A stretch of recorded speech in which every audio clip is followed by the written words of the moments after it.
Kapag pinag-uusapan ang agrikultura, karaniwan na nating iniisip ang kanayunan at kabukiran, ang mga malalawak na taniman at sugaan kung saan nagmumula ang pagkain ng ating bayan.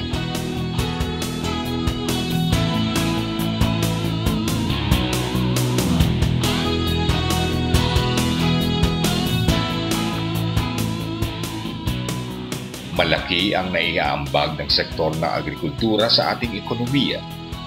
13% ng ating GDP, 35% ng ating kabuuang puwersa ng manggagawa, at 10% ng ating exports, kung kaya't ganun na lang ang pagsusumikap ng ating pamahalaan na paunlarin ang agrikultura sa Pilipinas.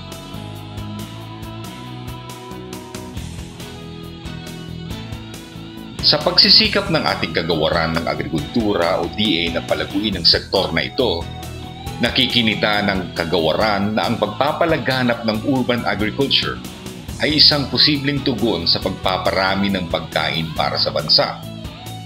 Maaring hindi pangkaraniwan ang paraan na ito, ngunit may mga karanasan mula sa ibang bansa at kahit nasa ilang lungsod sa Pilipinas na nagpapatunay na ang agrikultura ay maaari ring pausbungin at palaguin sa mga lungsod. Ang malaking katanungan ay kung paano gagawin ang agrikultura sa lungsod kung saan ang pangunahing konsiderasyon ay ang kakulangan ng lugar. Pero ayon sa mga dalubhasa ng DA, posible ang hangarin na ito sa paggamit ng makabagong teknolohiya at pamamaraan gaya ng gulayan sa paaralan, edible landscaping,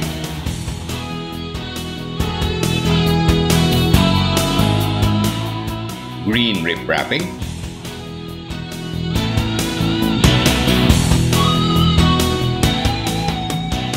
aquaponics,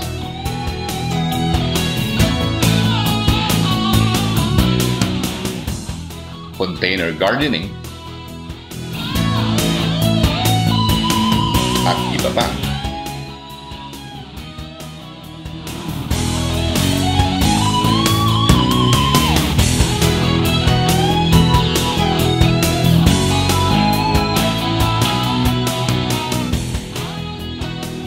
Ayon sa DA, ang mga pampublikong paaralan ay karaniwang may mga maluluwag na campus na maaaring gamitin sa paghahalaman. Isa sa mga pagsusumikap ng DA ay ang paglikha ng training module gaya ng Agri-Pinoy Gulayan sa Paaralan program na katuwang ang Nestle Philippines. Sa ilalim ng programang ito, nakakapagtanim at nakakaani ang mga mag-aaral ng sarili nilang pangkain. Sa pamamagitan din ito, natuturuan ng mag-aaral na pahalagahan ng agrikultura at ang ating kapaligiran. Isa pa ring paraan ay ang edible landscaping, kung saan mga gulay ang itinatanim sa halip ng mga ornamental na halaman. Hindi mo lang napapaganda ang bakuran mo, maaari mo ring pagpunan ng pagkain ang iyong hardin.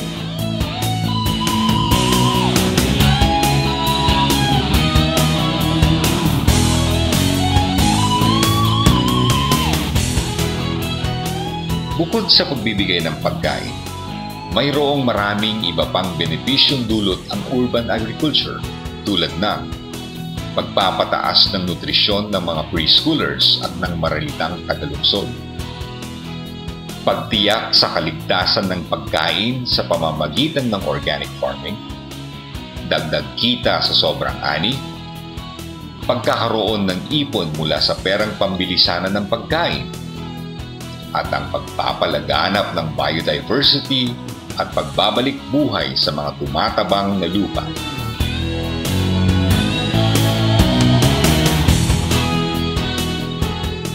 Meron pang isang benepisyo na hatid ang urban agriculture, ang wellness o ang pakiramdam ng kabutihan sa pangangatawan at kaisipan.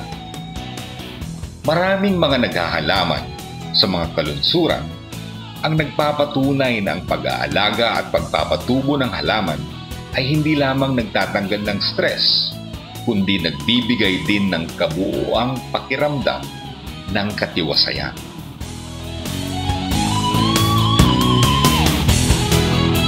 Sa tamang pamamaraan, saloobin at kagustuhan, ang pagsasaka sa mga lungsod ay kayang-kayang palaguin.